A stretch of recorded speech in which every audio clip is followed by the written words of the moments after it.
Hello and welcome to the Drexel InterView. I'm your host, Paula Morantz-Cohen, speaking to you from the Drexel University Picture Gallery. Today, I'm extremely pleased to welcome as my guest the exceptional writer, screenwriter, and director, Nora Ephron. Nora Ephron has been nominated 3 times for an Academy Award for Original Screenplay and has not only written but produced and directed such already classic romantic comedies as Sleepless in Seattle, You've Got Mail, and Julie and Juliet. She is also a delightful essayist, and her most recent collection is entitled I Remember Nothing and Other Reflections. This is the first part of a 2-part interview. In the first part, we'll talk about Nora Ephron's life and printed work, and in the second half, we'll discuss her movies. Nora Ephron, welcome to the Drexel interview. Thank you. I am such an admirer of your work. It's, I guess, almost 30 years since I discovered you. I read Heartburn, and I'm going to talk about that book later. I just wanted to start with that. Okay, I'm ready. Okay. But I want to start by asking you about your formative years, your childhood. You grew up the daughter of Phoebe and Henry. Ephron, and you have 3 sisters. So it's an exceptional family. I think of it, having read about it, as something like a Jewish version of the Van Dorens, but funny. So was your family like that? Was there great wit around the dinner table?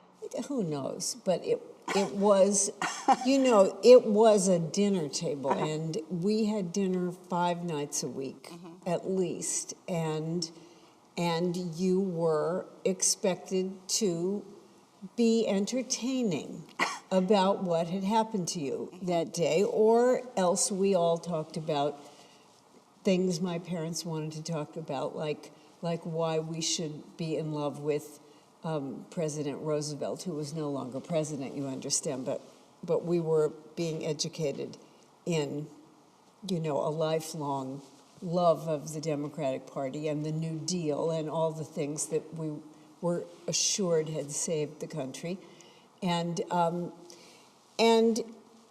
I think we all became writers at that table. There are 4 daughters who were all writers, and I've said this a million times. My mother always said to us, everything is copy, everything is a story.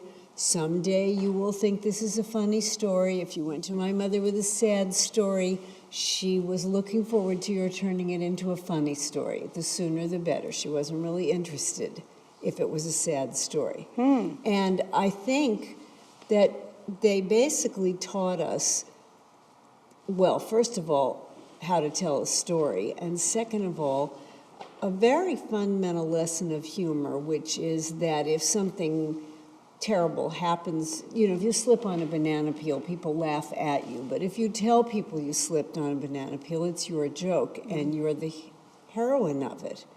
And that's very much in the tradition of a certain kind of humor, the perfect squelch, telling. I remember years and years later going to see Woody Allen when he was very, very young and a stand-up comic, and he got up in some boîte in New York and did 20 minutes on how he had been rejected by one woman after another, after another, after another. And at the end of it, everyone in the room wanted to go home with him. All the women did, because he was so funny about it. He owned his rejections and became, wildly attractive on account of it. And I think my parents were trying to teach us how to do that. So it was both about humor, and it was also about a certain kind of resilience. Totally, yes. And I think even though,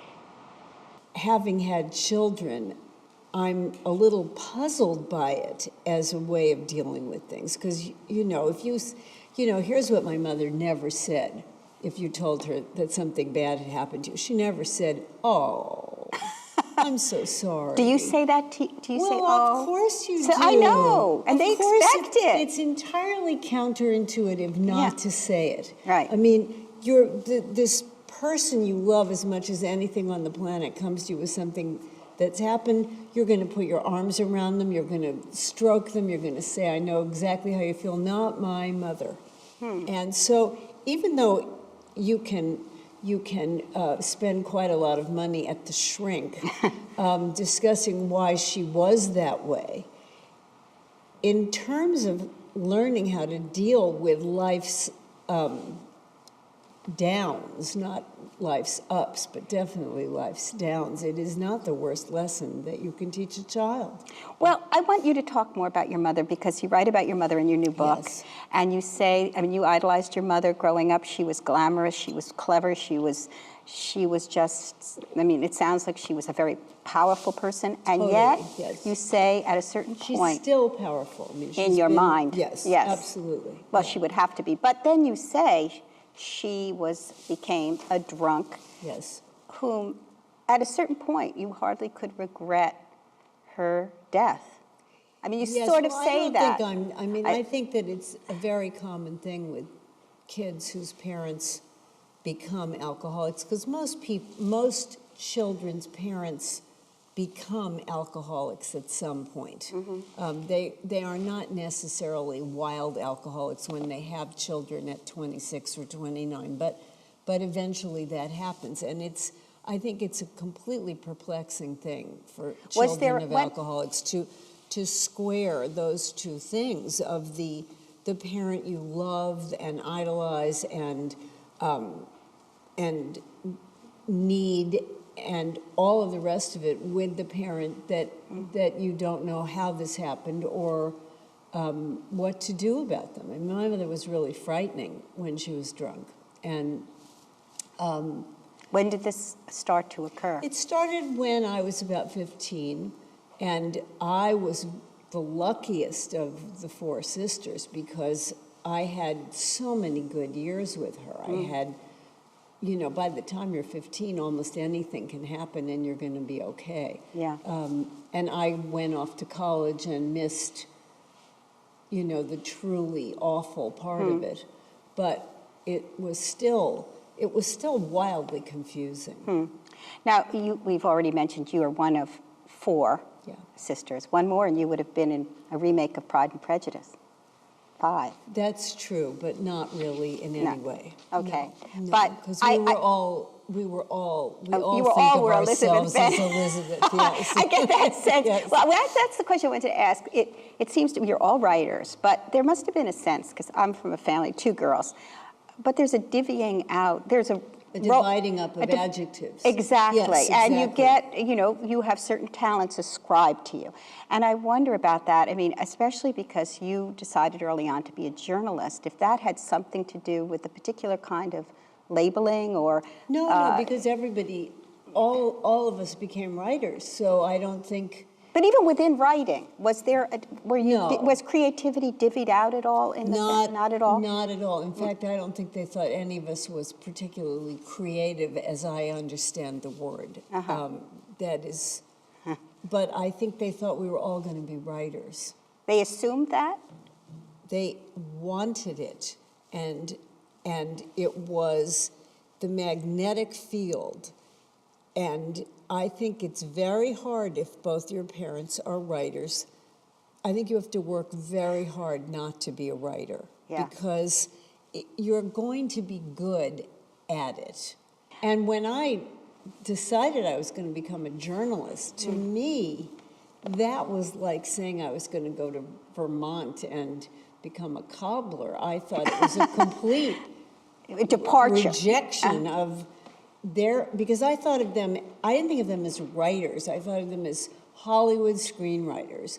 Obviously, I was not going to be a screenwriter. God forbid I would ever be a screenwriter. Why do you say God forbid? Because I would have had to live in California. That was in the 50s. You had to live in California to be in the movie business, first of all. And second of all, there were no women in the movie business. The women who were writers, almost all of them wrote with their husbands. My parents and the Canans and the Hacketts and the Frank Ravaches, and it was just a bunch of teams. You know, I didn't want any of that, and I knew that I didn't want to live in L.A. because it was so clear that we were New Yorkers. You know, we were New York people, and we subscribed to the Saturday Review of Literature, and we got the Sunday New York Times, and we had a house full of books, and my friends would come over and they would say, "What do you need all these books for?" Well, let's talk about this. You were born in New York, and you've thought of yourself, your family thought of themselves as New Yorkers, Yeah. I guess sort of New York intellectuals. No, we You knew wouldn't we put it, weren't you- intellectuals. But yet, tending in that direction. Ideas were important. Well, yes. Talk was important. And writing was important. Fiction was important. Nonfiction was important. What people Books were important, reading yeah. was important.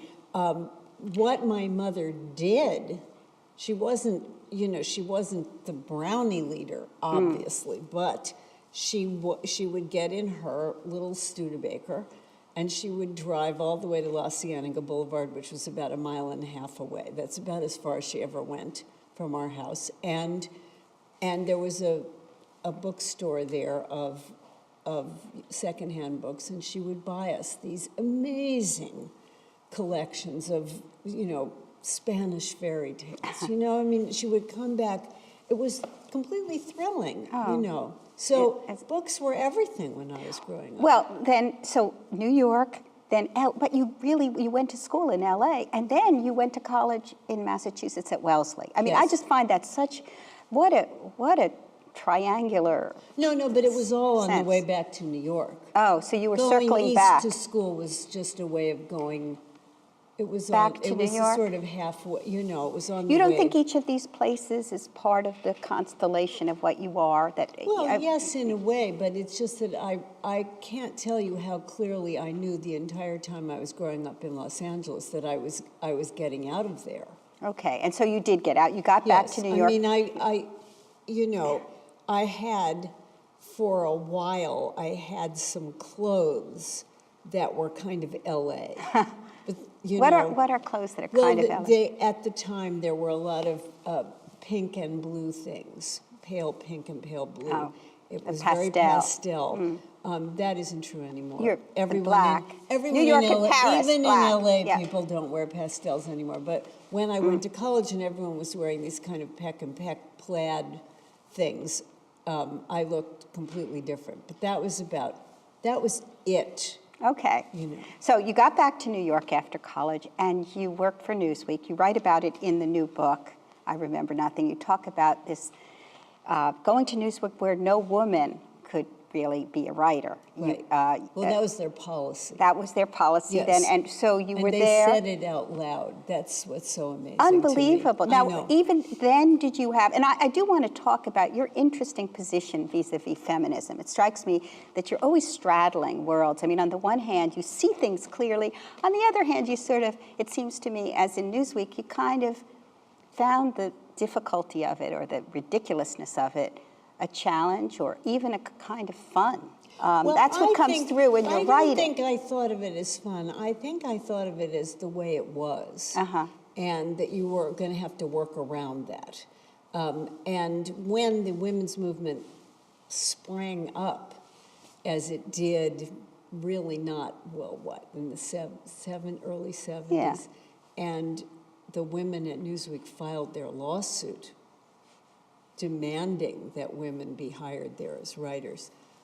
I was totally in awe of them, because that, of course, is what we should have been doing 8 years earlier. But instead we just thought, okay, that's how it is. But I'm gonna work around that. And I thought, well, I'm not going to be a writer at Newsweek, but I might be a writer somewhere. Aren't you lucky that you didn't stay as a writer? Well, yes, I am, Yeah. actually. I'm very lucky. There are a whole bunch of things like that are very lucky. I tried to get a job at the New York Times at some point, and the Times wouldn't have me, and I'm very lucky I didn't go there. Well, I was going to ask you about, after you were at Newsweek, you went to the Post, the New York Post. Yes. And Not the current New York it was Post. a different kind of Post. Right. And you went from there to Esquire and New York Magazine, very scrappy sort of upstart publications.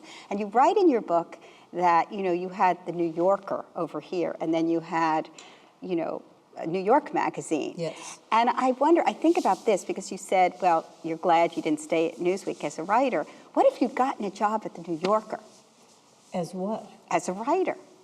That would have, I could have somehow lived with that. You could, well, but Yes. you would have been a different writer. Your career Maybe. would have developed. Yes, I feel very lucky because Yeah. I went to the New York Post, which thought if you were funny, they thought it was funny. And they let you write very, you had, to whatever extent I have a voice as a writer, it started at the Post, which was very welcoming to it. It was weird. It was a weird place because it had such a small staff, but it had more women on that staff than all other newspapers combined. They loved women, and they loved feature writing. That's what the New York Post was. It was an afternoon newspaper. It did not think that it had an obligation to give you the news as we understand the news, because it published all day long. The Post kind of assumed that its readers had already read one paper. Did you know you were as funny as you were No. until then? I wasn't. Yeah. I wasn't really. You weren't funny? You found No, your I think I voice. got funnier. I wasn't very good when I started, and but they really brought me along. They really trained me, and they couldn't have been, you know, at one point they offered me a column at the New York Post. I was about 25. It was an unbelievable offer.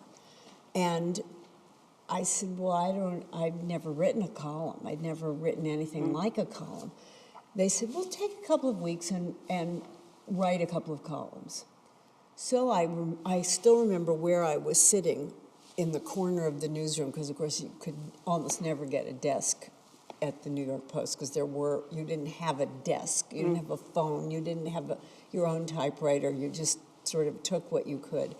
And I sort of parked myself in the loneliest outpost of not a very big room, and struggled for days trying to write a column, and I couldn't do it. I didn't know how to do it. I mean, it's not, you know, sometimes people think, sometimes I always feel bad with young writers who try to do something that's too hard for them at the beginning, and then they think they're no good at it. And when I started writing my column at Esquire when I was, I don't know, 30 or something, that was about the first time I was ready to write essays. And I was not ready to write a whole lot of them. It was a monthly magazine. I only had to have one opinion a month, which was about right. And you learned how to do it. Yeah. I want to talk about Heartburn.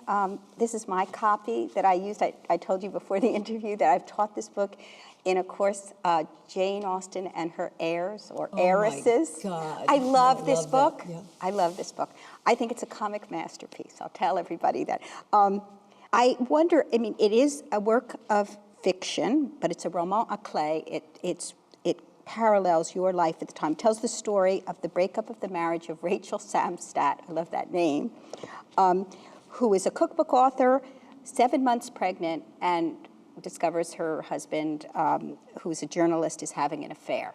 And this is point by point, more or less, what happened to you in your marriage to Carl Bernstein. With many embellishments. With embellishments. Yes, right. It's a hilarious story. And I wonder, thinking back on it, how you feel. I mean, how do you feel about having written it? It took tremendous courage, it seems to me. Would you write it again? No, you know, it doesn't. I don't think it takes courage to Why? write. Why not? You know, because it's what I do. Yeah, everything's grist, right? I write about, I mean, many writers, many novelists, and I do not count myself a novelist. I count myself as a person who once wrote a novel, a novel that is always described as thinly disguised, but nonetheless a novel. It is definitely a novel. And, you know, I just think that when a story happens to you and you're a writer, you are someday going to find a way to write about that story. It was absolutely clear to me that a story had happened to me, and I hoped that someday I could make it into a funny story. I knew when it was happening that there were elements of it that someday might be funny, might be hilarious, but at the time I didn't think that they were. Well, of course, it launched you in a sense. Would you say that this book really Launched me? Well, I don't know if that you were launched already, Yeah. but it gave you another level of visibility. I don't know. It certainly made me. It certainly Notorious. Yes, it was something. It was definitely something in my career. Absolutely. Okay. Yeah. Well, it also contains recipes.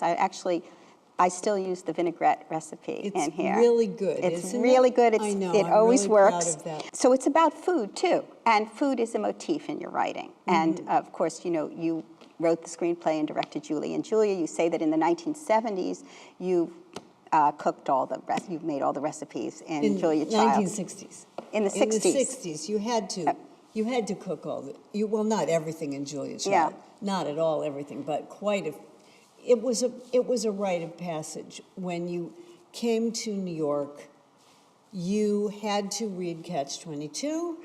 You had to read Confessions of a Spent Youth by Vance Borgelli. You had to know who Murray Kempton was, and you had to have the Julia Child cookbook and the Michael Field cookbook and the New York Times cookbook, and you had to cook from all of them, and you had to have people to dinner and produce 3-course meals. Oh God, I'm glad I Yes. wasn't there. To move out of this food area, your last collection, the one that you've just published, I Remember Nothing, has as a dominant motif, as did your previous collection, I Feel Bad About My Neck. The motif of aging is very much there in these two books. And you seem to be a spokeswoman for a large demographic now. Do you think of yourself that way? I mean, I'm sure you get loads of email and mail about how you speak for women. Well, I don't know that, but I do know that when I got to be older, when I suddenly thought, I guess I'm now older, there was almost nothing published, written or published, that made any sense to me.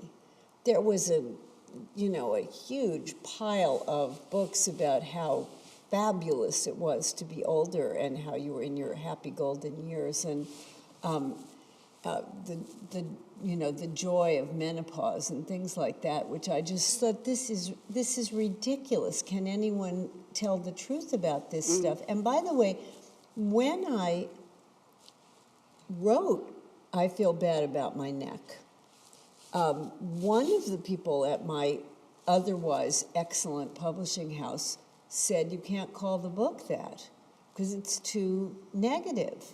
And I said, no, it's funny. It's funny. Trust me, it's funny. People will say, yes, I feel bad about my neck. They will. Trust me. And they did. But the point is that no one had ever done it. Nobody had done it, and nobody had said it because they were all so busy thinking that, I don't know what they were thinking, honestly. Sometimes I think it was just some way of selling a book or something. But I did think that I do think that I'm trying to write about getting older in a way that is somewhat honest, because the truth is, as Woody Allen, not to keep referring to him, but he does have a Crop way up. of, I mean, it sucks, Yeah. It's very hard to think of anything about it that's better. Well, you're talking about memory and aging and all of this. And in this book, of course, you deal with this fact that you don't remember a lot of things. But there's one little passage. Or that I remember the most completely irrelevant things about some amazing things. That happened to you. Yes, I met Eleanor Roosevelt, and all I can remember are the drapes. That is really... That's right. Well, this is the March on Washington. Read this. I mean, it's about Norman Mailer. Oh, don't tell. Oh, okay. We'll get to it. Please. We'll get to it. I marched on Washington to protest the war in Vietnam. This was in 1967, and it was the most significant event of the anti-war movement. Thousands and thousands of people were there. I went with a lawyer I was dating. We spent most of the day in a hotel room having sex. I am not proud of this, but I mention it because it explains why I honestly cannot remember anything about the protest, including whether I ever even got to the Pentagon. I don't think I did. I don't think I've ever been to the Pentagon, but I wouldn't bet a nickel on it one way or the other. Norman Mailer wrote an entire book about this march called The Armies of the Night. It was 288 pages long. It won the Pulitzer Prize, and I can barely write 2 paragraphs about it.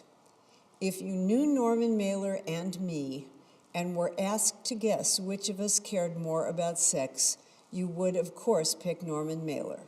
How wrong you would be. What I love about that is, I mean, the anecdote in itself, but the timing there. Oh, thank you. That's your comic gift. I want to thank you so much for joining us today, Nora Ephron. My pleasure. And we'll be back. Okay. And thank you for joining us for the Drexel interview.